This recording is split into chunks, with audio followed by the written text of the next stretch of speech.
Kisah pemuda kaya yang menikahi gadis desa. Episode 109-110. Setelah itu Anna dan Alvin keluar dari ruangan. Kebetulan Tuan Hadi baru datang dan Anna memintanya untuk langsung masuk. Anna kembali bersama Alvin, sedang Mila kembali bersama Eza. Itu sudah jam 2 siang. Eza berjalan keluar dari rumah sakit bersama Mila yang menutup wajahnya bersama masker. Tiba-tiba Dokter Diana menghentikan jalan mereka. "Tunggu," kata Diana menghentikan Maheza dan Mila di lobi rumah sakit yang kebetulan agak sepi karena itu siang hari. Eza dan Mila menengok. "Ada apa?" kata Eza dengan sinis. "Saya langsung saja," kata Diana sambil menarik nafas dan kembali menatap Eza. "Tuan Maheza, ayo kita menikah." Eza terkejut, begitupun Mila yang terbakar cemburu. "Kamu itu dokter tapi berani sekali mengajak lelaki menikah di depan umum seperti ini," kata Mila dengan sinis. Eza menyeringai ke arah Diana. "Aku tidak tertarik dengan pernikahan. Aku akan memberimu waktu untuk berpikir. Jika kamu sudah punya keputusan maka temui aku. Kamu tahu kan di mana harus menemuiku," kata Diana sambil tersenyum dan pergi begitu saja meninggalkan Eza dan Mila. Diana adalah gadis yang belak-belakan dan tidak suka basa-basi. Dia terbiasa dimanja dan selalu mendapatkan apa yang dia inginkan dengan mudah. Dia yakin Eza akan menikahinya karena dia cantik dan berpendidikan. Tapi yang tidak diketahuinya kalau Eza bukan lelaki yang mudah luluh oleh kecantikan. Eza benar-benar tidak habis pikir dengan jalan pikiran Dokter Diana. Karena tidak tertarik, Maheza menarik nafas dan memasang kacamatanya lalu pergi bersama Mila. Namun yang tidak diketahuinya, kalau di luar rumah sakit sudah banyak penggemar yang menunggunya. Melihat di luar banyak yang meneriaki namanya, Eza berbalik, begitupun Mila. "Kenapa mereka bisa tahu kita di sini?" kata Maheza berbisik pada Mila. "Aku juga tidak tahu," kata Mila bingung. Dengan cepat Maheza dan Mila menelusuri sosmed, setelah itu mereka baru mengerti kalau fotonya dan Alvin sudah menjadi viral. Dan itu yang menyebabkan mereka datang ke rumah sakit. Seketika itu Mila dan Eza melihat Alvin berjalan menuju mereka. Dengan cepat Eza menghentikannya. "Ada apa?" tanya Alvin bingung. Mila menjelaskan kepada Alvin dan memperlihatkan foto mereka. Baru setelah itu Alvin dan Anna mengerti. "Terus apa masalahnya?" tanya Alvin. "Jelaslah bermasalah. Karena kadang ada beberapa fans gila yang bahaya. Lagian ini akan menjadi viral jika mereka melihatku bersama Mila. Dan begitupun Anna. Jadi sebaiknya kamu menghindar sebelum konferensi persmu." "Oke, jelas Eza." Alvin menjepit alisnya dan berkata, "Ayo ikuti aku." Setelah itu mereka naik lift dan berhenti di lantai paling atas rumah sakit itu. "Kak, ngapain kita ke sini? Mau bunuh diri?" tanya Maheza. "Kamu saja, aku enggak," kata Alvin tanpa ekspresi. Eza cemberut. Sedang Anna dan Mila tersenyum. Beberapa saat kemudian dua helikopter mendarat di atas gedung. "Ayo naik," kata Alvin. Mila, Anna dan Eza tercengang. "Wah, kakak kamu yang terbaik," kata Maheza. Setelah itu mereka naik. Di dalam helikopter Mila melirik Eza. "Apakah dokter itu sudah gila?" Eza heran. "Maksudmu Dokter Diana?" "Iya, siapa lagi?" kata Mila dengan kesal. Eza tersenyum dan berkata, "Mungkin. Apa kamu tertarik dengannya?" tanya Mila dengan cemas. Eza tersenyum lagi. "Dia cantik dan berpendidikan. Jadi menurutmu?" Ekspresi Mila menjadi gelap, dia sudah duga kalau Eza akan menanggapi gadis itu. Namun yang tidak diketahuinya, Eza mengatakan itu untuk menggodanya sekaligus memberi kode agar Mila jangan sampai tertarik dengannya. Karena dia tahu kalau Mila gadis baik dan akan lebih cocok jika dia bersama David. "Kenapa cemberut?" tanya Eza. "Enggak ada. Aku cuman kecapean aja," jawab Mila. Mendengar jawaban Mila, Eza tertawa terbahak-bahak. Sedang di helikopter satunya, "Sayang, panggil Alvin." Anna tidak menghiraukan panggilan Alvin. Dia sibuk memandang keluar jendela. "Ruby, pemandangannya indah banget kan?" "Aku suka Ruby." "Kenapa kamu diam?" tanya Anna. Karena penasaran Alvin tidak menjawabnya, dia berbalik memandang Alvin. Alvin tersenyum menatapnya dengan tatapan yang lembut dan nakal. "Kamu." Sebelum Anna sempat melanjutkan perkataannya, Alvin dengan cepat mencium bibir ranum Ana. Ana mengedip-ngedipkan matanya. Menyadari ciuman lembut Alvin, Ana melingkarkan tangannya di leher Alvin. Dia membalas ciuman Alvin dengan sangat lembut. Melihat Ana membalasnya, Alvin memeluk erat tubuh Ana dan ciumannya menjadi lebih buas. Menyadari Ana mulai tidak nyaman dan meringis karena bibirnya digigit, Alvin langsung melepaskannya. "Apa itu sakit?" tanya Alvin sambil membelai bibir Ana dengan jarinya. Ana mengangguk. "Iya." Alvin tersenyum melihat ekspresi Ana. Dia mencubit pipi Ana sambil berkata, "Maaf sayang. Aku kelolosan karena terlalu bahagia karena kita sudah mendapat restu. Dan aku tidak sabar untuk mengumumkan hubungan kita." Ana tersenyum. "Iya. Tapi senang sih boleh saja asal jangan sampai menggigit. Sakit tahu." Alvin berbisik di telinga Ana, "Kalau nanti malam aku janji akan melakukannya dengan lembut hehe." Mendengar perkataan Alvin, Ana tersenyum dan pipinya mulai memerah. Dia tahu kalau dia tidak akan pernah bisa menghindar dari godaan Alvin. Karena suaminya itu benar-benar menggoda baginya. "Sudah jangan menggodaku lagi. Oh ya, apakah kita akan sampai?" Alvin menarik Ana dan memeluknya sambil berkata, "Sebentar lagi." Beberapa saat kemudian helikopter itu mendarat di taman belakang rumah Alvin. Itu cukup luas. Setelah turun dari helikopter, Eza membawa Mila pulang ke rumahnya. Ketika sampai di rumah, tiba-tiba Eza mendapatkan video call dari Shenina. Eza mengangkatnya dan terlihat teddy bear kecilnya sedang melambaikan tangan ke arahnya. "Hei teddy bear kecilku, ada apa? Aku di rumah kakak sekarang jadi aku teringat teddy bearku yang nakal makanya aku video call." "Oh ya, kakak lagi apa?" "Baru pulang dari suatu tempat sama Mila." "Wah, ada Kak Mila di situ. Boleh aku bicara Kak?" Eza langsung memberikan handphonenya pada Mila. "Siapa?" tanya Mila ketika melihat Eza menyodorkan handphone ke arahnya. "Adikmu yang di London," kata Eza sambil tersenyum. Mila langsung mengerti dan mengambil handphone dari Eza dengan senang hati. "Hai teddy bear kecil. Yang imut lagi apa? Aku lagi gangguin teddy bear kesayanganku di rumahnya." Setelah berkata seperti itu, Shenina langsung mengarahkan handphonenya ke arah David yang sedang duduk dengan anggun di sofa sambil membaca buku. Shenina mendekat ke arah David sambil bersandar manja di bahunya. Shenina mendekatkan handphonenya ke wajah David. David melirik ke layar dengan ekspresi poternya. Dia melihat Mila dengan ekspresi rumit. "Kak Mila," katanya, "Kak David merindukanmu." "Haha." Mendengar bualan adiknya, David menjepit alisnya. Dia bingung kapan dia mengatakan hal seperti itu. Perasaan dia baru ketemu adiknya hari ini saja dan itu tidak ngobrol, sekedar say hello. Shenina benar-benar geli melihat ekspresi bingung kakaknya. Dia tahu betul kalau kakaknya tidak pernah mengatakannya.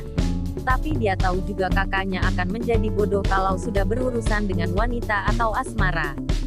Karena itu bukan bidangnya. Jadi dia pikir dia harus bertindak. "Haha, kamu lucu. Teddy bear kecil. Ya sudah, selamat bersenang-senang ya. Kakak harus segera pergi jadi sampaikan salam kakak sama mom and dad ya. Salam buat Kak David mana." Shenina tampak cemberut. "Haha, iya. Tutup dulu ya. Dadah teddy bear kecil." Setelah itu Mila dengan segera mematikan handphonenya. Tanpa sadar dia membanting handphone Eza. Yang benar adalah Mila merasa aneh melihat ekspresi David yang datar. Dia berpikir kalau sebenarnya David itu lebih tampan dari Eza. Aura dinginnya begitu melelehkan. Tapi sayang ekspresinya membuat Mila merasa menjadi wanita yang tidak menarik. Mendengar suara sesuatu yang dibanting, Eza keluar dari kamarnya. Seketika itu dia melihat handphonenya terkapar tak bernyawa di lantai. "Dewi Sharmila, apa yang kamu lakukan pada handphoneku?" Eza histeris dan berteriak memanggil Mila. Terang saja Mila langsung kaget. "Maheza, bisa tidak kamu gak usah teriak? Ada apa?" tanya Mila dengan heran. "Apa kamu tidak lihat? Aku baru saja membeli handphone edisi terbaru. Tapi kamu menghancurkannya. Jelaskan padaku apa dosanya." Eza menatap Mila dengan ekspresi marah. Mila menyeringai aneh ke Eza. Dia berpikir kalau Eza sangat lebay. Dia menatap handphone Eza yang hancur. "Oh itu. Jangan salahkan aku. Tapi salahkan kakakmu. Wajahnya begitu seram ketika muncul tadi, makanya karena takut aku lempar tuh handphone." Lagi pula kamu kan banyak uang. Jadi tidak perlu repot beli lagi. Ya udah aku pergi dulu. By Maheza Chaiton. Eza benar-benar tidak diberi kesempatan bicara oleh Mila. Dia merasa ada yang aneh dengan panggilan namanya yang tadi diucapkan oleh Mila. Bukankah namaku Maheza Chaiton? Kata Eza bertanya pada dirinya sendiri. Setelah menyadari kalau Mila sudah mengubah namanya. Dia berteriak ketika melihat Mila belum sampai di pintu. Hei, Dewi Sharmila. Namaku Maheza Chaiton. Bukan Shaton. Eza berteriak tapi Mila hanya melambaikan tangannya tanpa menoleh ke arah Eza. Eza menggerutu dengan cemberut. Enak saja mengubah-ubah nama orang. Sedangkan, di tempat yang jauh di sekitar London, tepatnya di rumah megah David, Shenina masih bersandar di bahu David dengan manja. Dia benar-benar kesal melihat kakaknya yang masih fokus dengan bukunya. Sumpah dia bertanya-tanya dulu momnya ngidam apa sampai punya anak kayak David. Dia mendongak ke wajah David. Kak, jawab David tanpa melihat ke arah Shenina. Apakah kakak tidak ada pertanyaan untukku? Tanya Shenina dengan serius. David tampak menjepit alisnya. Apa? Shenina lagi-lagi kesal. Dia berharap kalau David akan bertanya tentang Mila tapi ternyata tidak sama sekali. Tentang Kak Mila. Jawab Shenina. Siapa Mila? Tanya David. Ih, kakak, kok nyebelin banget. Pantas kakak jomblo terus. Bukan. Tapi jomblo kadaluarsa. Shenina bangun dari duduknya. Dengan kesal dia mondar-mandir di depan David yang sedang duduk memandangnya dengan ekspresi aneh. Saking kesalnya Shenina melempar barang-barang yang ada di ruang tamu ke lantai. Seketika itu ruang tamu David berubah seperti kapal pecah. Tapi David tidak marah atau menghentikan ulah Shenina. Dia temanmu. David bertanya lagi ketika dia melihat Shenina tenang. Tatapan Shenina berubah makin tajam. Dia benar-benar bingung apakah kakaknya benar-benar lupa atau pura-pura. Dia itu teman Kak Maheza yang dari Indonesia. Baru saja kita video call dengannya. Oh, jawab David setelah itu dia kembali fokus sama bukunya. Cuman kata Shenina. Sebelum David menjawab tiba-tiba dia mendapat panggilan dari ibunya. Mom, David tadi datmu mengatakan kamu akan ke Indonesia. Benarkah itu? Ya. Kapan sayang? 2 hari lagi. Apakah kamu sudah yakin akan melakukannya dengan kakakmu Alvin? Yakin. Biar permusuhan kedua kakekku bisa segera mereda. Terdengar suara ribut-ribut dari seberang telepon. Apakah suara ribut itu berasal dari ulah Shenina? Dia lagi bermain di ruang tamu. Oh, astaga. Seharusnya aku melarang dia ke rumahmu. Sekarang Mom akan meminta orang menjemputnya. Nanti aku akan mengantarnya. Setelah itu David menutup teleponnya. Dan kembali melihat Shenina yang masih mengamuk. Dia hanya menarik nafas dan meminta pelayan untuk membereskan ruang tamu setelah Shenina selesai. Keesokan paginya di Puri Mansion. Sayang hari ini aku antar ke kampus ya. Kata Alvin sambil melirik Anna yang sibuk membantunya mengenakan dasinya. Iya, jawab Anna dengan santai. Alvin merasa aneh dengan tingkah Anna. Soalnya tumben dia langsung menjawab mau tanpa syarat apapun. Selesai. Kata Anna sambil memandang Alvin dengan lembut. Anna menatap Alvin yang sudah rapi mengenakan jas dan dasinya. Rambutnya pun sudah rapi meskipun modelnya masih ala-ala Korea gitu. Tampan sekali. Kata Anna sambil tersenyum menatap Alvin dari atas sampai bawah. Alvin tersenyum mendengar pujian Anna. Anna tidak bisa menahan kekagumannya pada Alvin yang tampak gagah dan tampan. Dia memeluk Alvin dan bersandar di dada bidangnya. Ruby, kamu begitu tampan dan kuat. Kamu juga kaya dan cerdas. Tapi kenapa kamu masih memilih gadis kampung sepertiku? Padahal aku tidak cantik, tidak kaya, dan tidak memiliki status. Kamu tahu betul itu tapi tetap kekeh memilihku. Kenapa? Mendengar perkataan Anna, Alvin tersenyum dan memeluk Anna dengan erat sambil berkata, karena kaya, tampan, status tinggi semua sudah ada padaku, oleh karena itu aku tidak butuh itu semua. Dan satu-satunya yang aku butuhkan adalah kamu. Anna merasa bahagia mendengar perkataan Alvin. Untuk kesekian kalinya dia jatuh cinta lagi dan lagi sama Alvin. Setelah itu mereka berangkat bersama. Sesaat kemudian mobil Alvin berhenti di depan pintu masuk kampus. Bertepatan dengan mobil Aldi yang baru saja sampai. Aldi dan Violin turun bersamaan dari mobil. Mereka melihat mobil yang begitu mewah parkir di depan mereka. Mereka mengamati siapa yang ada di dalamnya. Alvin keluar dengan gagahnya dari mobil dan membuka pintu penumpang sambil tersenyum. Dia berkata, "Sayang, silahkan keluar. Kita sudah sampai." Anna keluar dari mobil. Setelah itu dia mencium punggung tangan Alvin dan Alvin mencium keningnya. "Hati-hati di jalan ya," kata Anna sambil melihat Alvin masuk ke dalam mobil dan segera pergi. Aldi dan Violin terkejut melihat pemandangan itu. Jelas saja Violin merasa iri karena Aldi tidak pernah memperlakukannya dengan selembut itu. Semua rekan-rekan dosennya pun melihat pemandangan itu, yang membuat mereka semakin mempercayai kalau Anna adalah penyebab gagalnya pertunangan Putri dan Alvin. "Miss Anna, tolong sadar," kata Miss Yuli yang tiba-tiba menghampirinya dengan Miss Juita. "Iya Miss, apa yang Anda lakukan ini salah.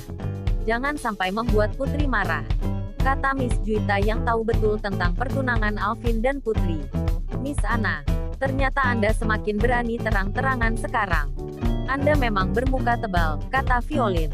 Anna tersenyum mendengar perkataan rekan-rekannya dan menyeringai kasihan ke arah Violin. Tiba-tiba Aldi membuka suaranya. "Anna, katakan sebenarnya apa hubunganmu dengan Tuan Alvin Mahendra? Tidak mungkin kan dia menyukai gadis sepertimu?" Petik 2. "Dia istriku." Tiba-tiba Alvin muncul dari belakang mobil Aldi. Yang benar adalah Alvin kembali memutar mobilnya untuk mengembalikan handphone Anna yang tertinggal di mobilnya. Mendengar perkataan Alvin, semua orang tercengang. Terutama Violin, ekspresinya sangat gelap. Wajahnya jatuh seketika dengan tatapan tajam Alvin. "Tuan Alvin tidak salah. Apakah Anna benar-benar istrimu?" tanya Aldi dengan ekspresi tidak percaya. Tanpa menjawab pertanyaan Aldi, Alvin menarik pinggang Anna dan menunduk mencium bibirnya. Anna kaget dengan apa yang Alvin berani lakukan di depan umum. Ini benar-benar pemandangan tidak senonoh. Tapi dia suaminya, jadi dia hanya pasrah mendapat ciuman mendadak dari Alvin. Semua orang yang menyaksikan adegan itu tampak terkejut. Dan beberapa orang bertepuk tangan karena baper setengah mati melihat adegan romantis itu. Bersambung.